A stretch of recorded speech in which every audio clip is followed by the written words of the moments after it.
Good morning. आज हम बात करेंगे प्लास्टिक प्रदूषण के बारे में कि जो प्लास्टिक प्रदूषण है वो क्या है। जो प्लास्टिक से होने वाला जो प्रदूषण है उसे प्लास्टिक प्रदूषण है वो कहा जाता है। प्लास्टिक यूज के जो कारण हैं वो क्या क्या हैं, क्योंकि ये जो प्लास्टिक होता है वो वज़न में हल्का होने के कारण है। इसका जो यूज है वो सबसे अधिक किया जाता है। यह अपेक्षाकृत सस्ता होने वाला जो प्लास्टिक है ये है। प्लास्टिक है वो जंग रोधी होता है, यानी कि इसके जंग है वो नहीं लगता है, वजन में हल्का होता है, सस्ता मिल जाता है और जंग रोधी होता है। नमी सर्दी गर्मी को सहन करने की इसके अंदर है वो क्षमता होती है। इस कारण जो प्लास्टिक है वो हमारे मानव जीवन का एक अभिन्न अंग है वो बन गया है। और ये धीरे धीरे जो प्रदूषण का है वो रूप लेने लगा है। प्लास्टिक है वो मुख्यतः दो टाइप का होता है, एक थर्मोप्लास्टिक, एक थर्मोसेटिंग प्लास्टिक। थर्मोप्लास्टिक वो होता है जिसे आसानी से रिसाइकल है वो किया जा सकते, वह प्लास्टिक जिसको आसानी से रिसाइकिल है वो किया जा सके उसे कहते हैं थर्मोप्लास्टिक।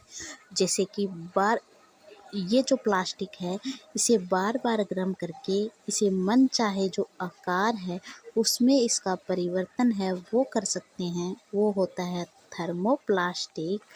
जैसे कि पॉलीथीन है, टेफ्लॉन है, पीवीसी, पॉलीवाइनिल क्लोराइड। जो पीवीसी का पूरा नाम होता है पॉलीवाइनिल क्लोराइड। जो नॉन स्टिक जो बर्तनों की जो परत होती है, जैसे कढ़ाई वगैरह की जो परत होती है वो होती है टेफ्लॉन की बनी हुई, इनकी परत होती है। जो थर्मोप्लास्टिन ये होता है जिससे आसानी से है वो रिसाइकिल है वो नहीं किया जा सकता। इस प्लास्टिक को गर्म करने पर केवल एक ही बार है इसे मन चाहे जो आकार में है वो ढाला जा सकता है। थर्मोप्लास्टिक को बहुत सारे बार है वो परिवर्तन करके मनचाहा जो आकार है उसे दिया जा सकता है थर्मोप्लास्टिक के अंतर्गत।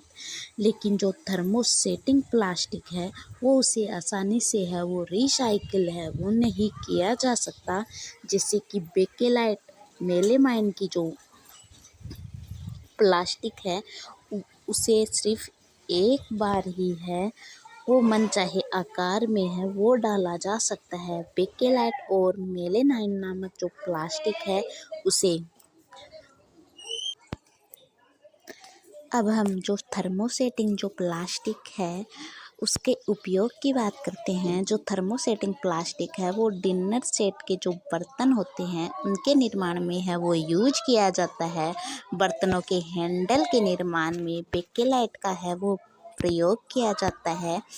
इलेक्ट्रिक स्विच बनाने में जो उपकरण होते हैं वो भी बेकेलाइट के बने हुए होते हैं।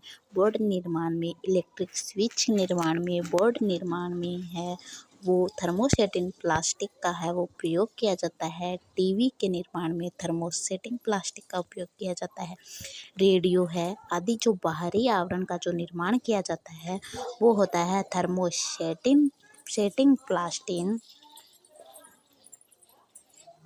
थर्मोसेटिंग जो प्लास्टिक होता है उसे सिर्फ एक बार ही है उसे मनचाहे आकार में ढाला जा सकता है। जैसे कि टीवी है वो एक बार डाला जा सकता है, फिर इसे नए आकार में है वो परिवर्तित नहीं किया जा सकता। और रेडियो के जो उपकरण है, स्विच बोर्ड के जो उपकरण है, बर्तनों के हैंडल है, इस प्रकार के जो प्लास्टिक होते हैं वो होते हैं थर्मोसेटिंग प्लास्टिक। अब हम जो प्लास्टिक होते हैं उसके दुष्परिणाम की बात है वो करते हैं कि प्लास्टिक को है वो जलाने से जहरीली जो गैस है वो उत्सर्जित होती है, जिसके कारण है ये वायु प्रदूषण होता है। प्लास्टिक होता है वो सभी प्रकार के जो प्रदूषण है वो उत्पन्न करता है। यदि हम इसे जलाते हैं तो वायु प्रदूषण होगा, अगर इसे हम जल में बहाते हैं तो जल प्रदूषण होता है, अगर हम इसे मिट्टी में दबा देते हैं तो मृदा प्रदूषण है वो हो जाता है। अब हम जो हमारे जो दूसरे दुष्परिणाम की बात करते हैं कि प्लास्टिक को ज़मीन में गाड़ा जाए तो मृदा प्रदूषण होगा। पानी में प्लास्टिक जाने पर ये जलीय पारिस्थितिक तंत्र है उस पर विपरीत प्रभाव है वो डालेगा। जानवर होते हैं उनकी प्लास्टिक खाने से है वो मृत्यु हो जाती है। श्रमिकों के जो स्वास्थ्य पर भी है जो ये प्लास्टिक होता है वो विपरीत प्रभाव है वो देता है। अब हम बात करेंगे जो पर्यावरण को बचाने वाले जो 5R सिद्धांत है उनके बारे में। जो 5R जो सिद्धांत है वो है रिफ्यूज, रिड्यूज, रीयूज, रिसाइकल या रिकवरी और रिफर्बिशिंग। जो 5R है उनमें से है। ये जो इंग्लिश नेम है वो ही एग्ज़ाम के अंदर है वो आते हैं। इनके जो हिंदी नेम है वो बहुत ही कम उपयोग में है वो लिए जाते हैं। 5R सिद्धांत है वो पर्यावरण को बचाने के लिए है वो होते हैं रिफ्यूज, रीयूज, रिड्यूज, रिसाइकल या रिकवरी और रिफर्बिशिंग। जो 5R सिद्धांत है वो होते हैं। आज हमने प्लास्टिक प्रदूषण के बारे में है वो बात की। ये होता है हमारा जो प्लास्टिक है उसका, जिसके अंतर्गत हमने थर्मोप्लास्टिन और थर्मोसेटिन प्लास्टिक के बारे में बात की। थर्मोप्लास्टिक है उसे मनचाहे आकार में बार बार परिवर्तित करके है वो बार बार है आवश्यक जो चीज़ है वो बनाई जा सकती है। जबकि जो थर्मोसेटिन जो प्लास्टिक है उसे सिर्फ एक बार यूज करके है वो काम में है वो लिया जा सकता है। और इसके जो दुष्परिणाम है वो वायु प्रदूषण, जल प्रदूषण, मृदा प्रदूषण और ये जो प्लास्टिक है वो 3 प्रकार के जो प्रदूषण है वो उत्पन्न करता है। और हमने जो 5R जो सिद्धांत है उनके बारे में बात की। अगली क्लास में है वो हम जो पर्यावरण से होने वाले जो आगे के जो टॉपिक हैं उनके बारे में बात करेंगे। धन्यवाद।